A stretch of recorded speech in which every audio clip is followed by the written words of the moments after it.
আমি এখন যেখানে আছি এটা হলো একটা পাহাড়। এই পাহাড়টা এখানে এটা বলা হয় আগুন পাহাড়। ওই একটা আছে যদিও, কারণ হলো এখান থেকে গ্যাস উঠে নিচ থেকে। তো এখানে ম্যাচ লাইট থেকে যদি আগুন দেওয়া হয় তাহলে সাথে সাথে আগুন জ্বলে। তো আমরা উপরে যে কয়জন আসছি আমাদের সাথে যদিও ম্যাচ নেই, যার কারণে তারপরে আমি নিচে গিয়ে ওইখানে ধরেছি আগুন। ওই যে লোকগুলো দেখা যায়, ওই যে আগুন দেখা যায়, দেখছেন?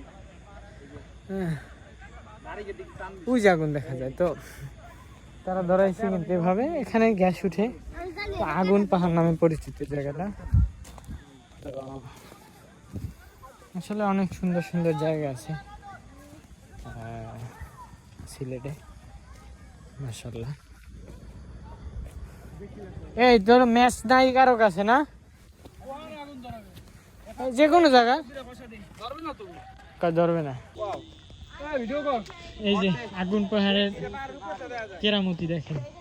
এই পাহাড় এখানে ম্যাচ দিয়ে ধরাই দেওয়া হয়েছে, কি সুন্দর জ্বলতেছে।